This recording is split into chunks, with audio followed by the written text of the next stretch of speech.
Mr. Speaker, sir, our first financial bill, we had an increment of more than 100% on the fees and charges, which was passed in this assembly.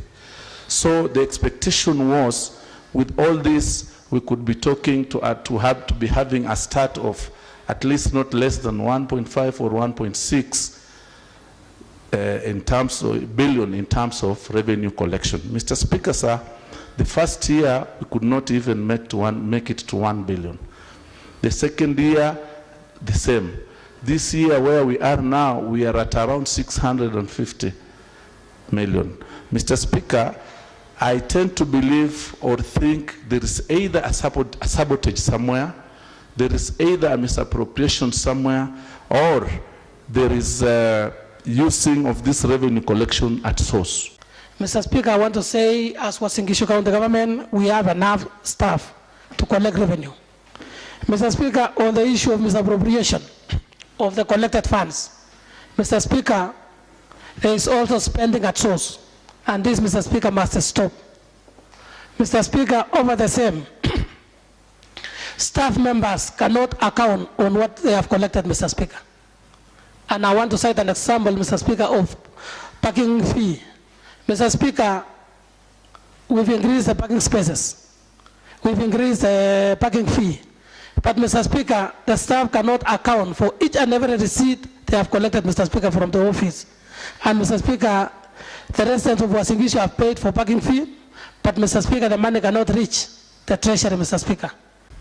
And it's common knowledge that naturally, whenever we have the natural progression in terms of population growth and also escalating economic activities, revenue is bound to multiply. It implies that that one has to be there.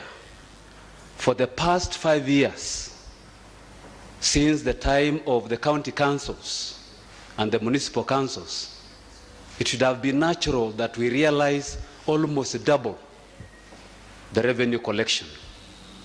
As we speak, Mr. Speaker, right now, most of the economic activities within our major town and other urban areas, notably Burnt Forest, Moise Bridge, Turbo, Keses, Moiben, and other smaller markets, businesses have increased tenfold, not even double, tenfold.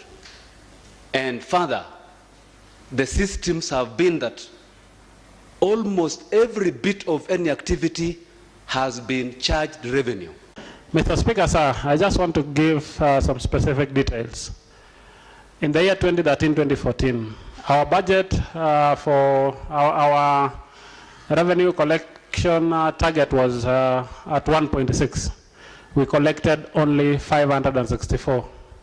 That means projects worth $1 billion shillings were omitted. Mr. Speaker, sir, in the year 2014-2015, our target for collection on local revenues were at 1.1. We only managed to collect 800 million. That means over 400 million projects suffered. In this current year, as we speak today, the information we have is that we've only managed to collect above $500 million, 500 million, with a target of 1 million. We are losing another $500 million shillings. If you had the collections for the 3 years, and you had all the deficits, we will go up to 2 billion shillings.